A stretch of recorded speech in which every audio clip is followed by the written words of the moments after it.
Ku danna subscribe sannan ku danna alamar ƙararrawa domin samun sababbin shirye-shiryenmu da zaran mun ɗaura.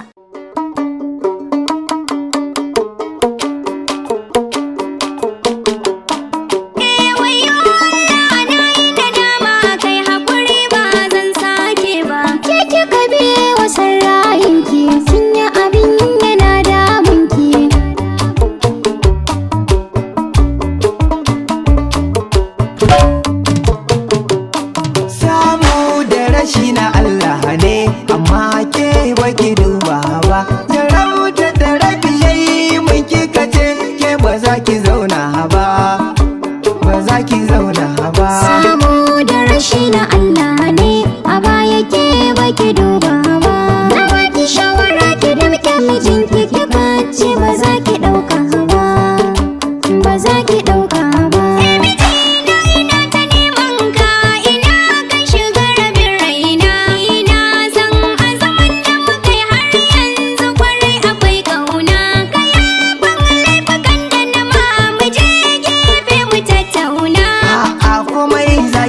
Ke faɗa amma anan ba za ni motsa ba, ba za ni motsa ba, ba za ni motsa ba. Samu da rashi na Allah ne a baya ni ban duba ba, ka taimaka ka mai da ni ɗaki na kuskure ba za ni kara ba.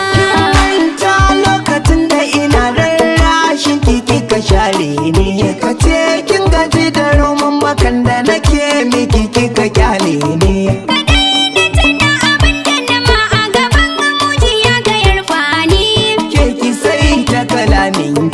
Akan ta ba abin da ba zan ba, ba abin da ba zan ba. Samu da rashi na Allah ne a baya ke baki duba ba, na baki shawara ki damke mijinki ki bace ba za ki dauka ba. Ita yar halaka ce a bar suna, ta auren da talauci na, ta jura akwai da babu na, kika guje ni ita ta zauna, ta nuna dukkanin ƙauna, ta share duk hawaye na shi yasa kishiya ba zan mata ba, ni ba zan mata ba.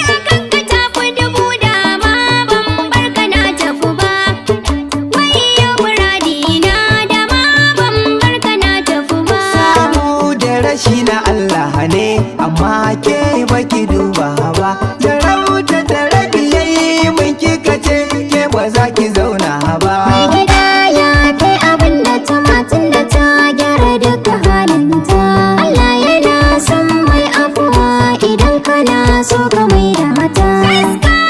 Mai jini waye ya sako ki fita a harkata, kin ji irin ɗabi'arta, mai hali ba za ya kwasa ba, ba za ta canja ba. Samu da rashi na Allah ne a baya ni ban duba ba, ka taimaka ka mai da ni ɗaki na kuskure ba za ni kara ba. Dama ta biyo kaɗan bani wata allafar ma na ɗan roƙa, ka sai mata gida da ɗan jari ka bata iska ta ɗan shaka. Na yarda za na bata duk wannan ta sanadin ki haka sai ki riga, amma ko mutuwa za ta yi gidana ba za ta koma ba, ba za ta koma ba, mai halinta sai ki gyarawa.